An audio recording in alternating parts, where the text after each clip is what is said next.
Ano? Pabarilin. Oh, barilin mo, sige. Oo, sige. Maliit na bagay lang yan. Oh, bastos oh.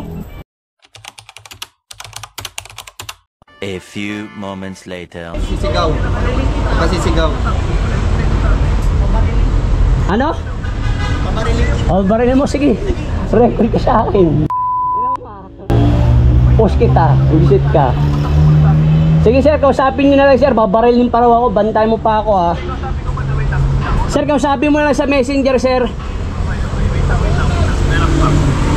Barilin mo pa ako, mag-trending ka sa akin ngayon. Kala mo ha. Ayun o. Ano? Barilin mo ako, sige. Fuck you.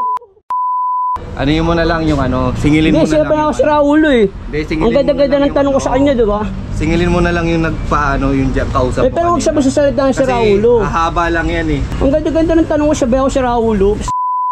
Hindi ka sa akin. Yan na lang singilin mo. Baka magkaiba yung ano nila. Pwede mo yung sabihin eh. Kasi sabihin niya si Raulo. Tama ba yun? Magkano? Banta mo pa. Ayun oo. Magkano?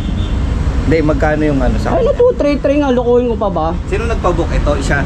O ito? Yung RJ. Ah, mabagay lang. Malit na bagay nga lang, pero huwag sabihin sa salita si Raulo. Hindi, Sino ba yan? Nakakapagtaka lang, ba't ganun sa kanya? Ganyan yung price dyan. Sino ba yan sir? Sino ba yan? Empleyado ba yan? Yo, pwede magsalita sir. Guide lang kami dito. Ano lang. Kasi naano ko lang naman. Hindi mo, babanta ka pa. Tama na Banta yan. ka pa. Tama na yan. Babanta ka pa. Tama na Tingnan mo, yan. alam mo sino ka. Sino ka rin ba? Dito tayo sa labas, gusto mo. Sino ka rin ba? Babanta ka pa. Mabas ka rito. Banta mo pa akong babarilin mo ako. Kakapahuli kita sa pulis, ang hayop ka. Tama na yan. Ano banta mo barilin? Tama na. Inaano na nga eh. Dito ka, lumabas ka rito. Sapakan tayo. Maliit na bagay lang yan. Oh, bastos oh. Bastos, tanga na ganyan ba ugali mo? Okay. Ha? Oh, bakit? Dito ka labas. Paano mo na? Dito, tara, labas tayo. Bastos oh. Tingnan mo oh. Ano yan? Ano? Kaya ako pala kasi yan. Gawa ng maliit na bagay lang po.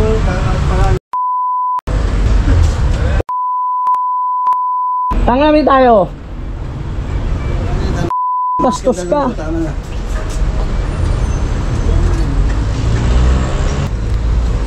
Oh, bakit? Tama na yan. Tama na yan. Bastos, di ba?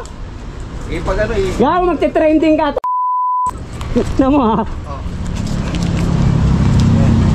Babanta ka pa, trending ka. Hindi ko, wala akong pakialam sa'yo. I-trending ka. Nagtatrabaho ka pa sa Ford. Nagtatrabaho pa sa Ford. Ugali mo. Matanggal kita. Yon mga boss, medyo nagkakainitan. Alam mo na, mainit ang panahon. Pero di maiwasan yon. Siyempre, hindi naman tayo mga basta-basta about sa ganyang bagay. Kasi ang kwento niyan mga boss, yung pick up, nag-book siya ng papuntang Passion Tamo. Ito, para niya ito, Passion Tamo. Ngayon, nagkamali siya ng pin. Iatid daw sa Chino Roses. Siyempre, ang susundan ko dyan, yung shipping pin itong 233, siyempre, diba? Ngayon, pagdating ko dito sa deliver, pinaitahan ako ng record na 116. Parang hindi niya matanggap. Sabi ko, sir, ito yung pinaka-record niyan. Sir, hindi pwedeng baguhin yan. Kung ganyan pala yung shipping niya 116, hindi ko obligadong kunin yan. Hindi ako kukuha ng ganyang shipping. Nandito na ako, wala naman sinabi na 116 ngayon nagalit sa akin. Sabi ba naman na, sira ulo ka pala, hindi ko lang kasi na-videoan Yung nagkainitan na tsaka niya nilabas yung cellphone niya, bibidyoan niya ako pinakita ko ng camera ko. Ngayon tinigil niya yung pag-cellphone niya. Alam niyo ba na bang ginawa sa akin? Inano ako, yung pinakyo ako, tapos yung shipping fee ko, imbis iabot niya ng maayos, tinapon niya sa daan. Ganun ba yung mga matitinong utak, di ba? Tapos pinagbantahan pa ako, babarilin daw ako. Diba? Ganun kadesente yung tao na yun. Ayun ba may pinag-aralan? Ganun ba ang asal naman pinag-aralan? Diba? Kaya ang karamihan sa mga ganyan, alam mo yung mga asal ka, alam mo, yayaman no? Kaya alam mo, may mga pinag-aralan, alam mo talaga. Di niya alam, laking squatter din ako. Yung asal ko mas balasuba sa kanya. Nakasal kasi ako nung binabayan niya akong babarilin daw ako, diba? Kayo boss, ayaw kayong barilin ka. Parang, magdidilim yung isip mo eh, ha? Ayun yung pinakwento niya about lang doon sa shipping fee. Pwede naman siya magsalita ng maayos eh. Di ba? Ikaw ba naman sabihan ka sira ulo? Ang masaklap pa nun, doon pa mismo sa trabaho niya. Ayun yung nakakaya ron. Maano yung ugali niya ng mga kliyente nila ron. Ganito palang asal na itong taon to. Di ba? Tama ba yun? Uy, sana kung dalawa lang kami nag-uusap, tapos nandun pa yung mga katrabaho niyang babae. Anong masaklap doon, din niya iniisip yung ganun. Basta-basta lang siya. Ang ganda-ganda ng pag-uusap ko sa kanya eh. Hindi naman kasi basta-basta sumasagot hanggat wala ako nakikitang mali eh. Siyempre, sa init na rin lang pala eh, makakarinig ka pa ng ganong saraulo. Tapos, may mga papakyo-pakyo pa, tapos may mga pagbabanta pa. Pero para sa akin, hindi lahat may pinag-aralan na alam mo mabait Hindi may mga pinag-aralan din talaga na may mga ungas din ng pag-iisip. Hindi naman lahat din na may walang pinag-aralan, mayayabang, di ba? Minsan pa nga kadalasan marunong pa maisama yung mga yan, di ba? Kaya nga hindi mo pwede lahat parehas eh. Lahat nakadepende sa asal ng tao. Hindi mo pwede ikumpara lahat yun isang utak ng tao. Pormana, natawa nga ako kanina.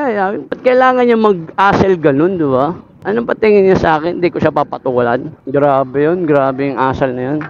Para lang rin to sa mga kapatid nating rider na bumabastos sa atin, di ba? Yung mga ganun, mga boss, hanggat wala sa lugar, sagutin nyo kasi hindi matututo yan hanggat hindi nyo inaano yung mga ganyan tao, yung mga ganyang asel ng mga yan. Alam din ng mga rider yan, may mga kliyente rin sila na about sa ganyan na mayayabang din, di ba? Alam nyo rin yan. Ngayon lang ako ganitong kliyente, hindi ganyan yung mga kliyente ko, ang tagal ko nilalam. Hindi ganyan asal. Galit man pero hindi ganyan. Unawa ko pero siya hindi. Halos lahat nandun sa kanya. Grabe yun. Tinapon yung pambayad ng shipping fee. Dirty finger pa. Kung ano pang pinagsasabi. Tapos pinagbantaan pa. Ay nako, grabe yung utak nun. Grabe. Hindi ko ina-expect yung ganun. Sir, ang alam ko lang pinapaliwanagan ko lang siya sa shipping fee. Hindi niya lang matanggap. Siyempre, nangyari na. Wala na tayong magagawa.